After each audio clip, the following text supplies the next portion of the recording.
First of all, the lectures of Singapore impressed me because the network things make people more convenient.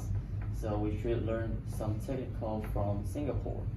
Before the German representative's lecture about deglobalization, I had never put much thought to it, but now I see it as clearly a threat. COVID has closed borders, China is under lockdown, Ukraine is at war with Russia. There's no better time than now to become globally competent, unite the world, and solve these challenges. Throughout the lectures, many speakers spoke about the conflict between Ukraine and Russia. By being engaged in global events, we could not only be more aware of our surroundings, but also become more globally competent. The lecture on Singapore was a great reminder to me that global competence is really important. Because Singapore and Taiwan shares a lot in common. For example, they are both small countries and their industry is oriented to technology. The lecture showed me how a small country can also be a force in the world if they are really competent in global affairs. The lecture that more impressed me is the Turkey one because he mentioned the importance about soft power, making me think that we should make more connection and communication with other countries in different aspects. Information overload, because nowadays there is a lot of information uploaded by online and there are not enough spaces for saving them. Information overload. Right now there is much more consumption of information because everything is moved online, but less critical thinking.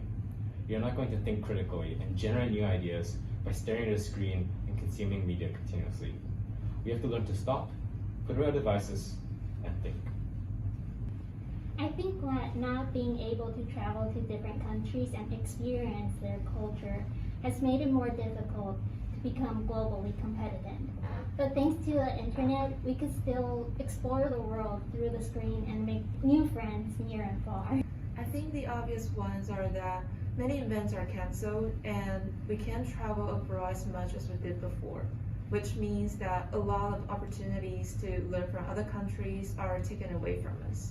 And even though those events have turned to online form, they are still not the same as in-person interactions.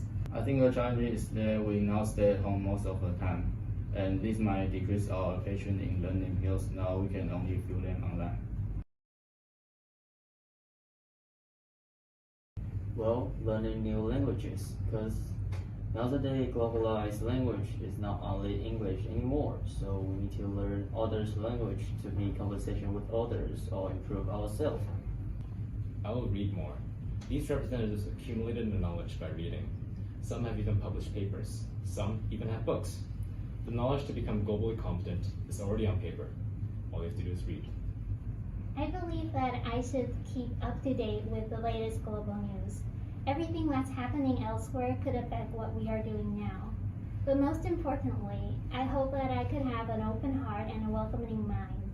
Even though I may not like a certain custom, I still need to respect them and celebrate our differences. I guess I'll start enhancing my language skills and keep on caring about what's happening in the world.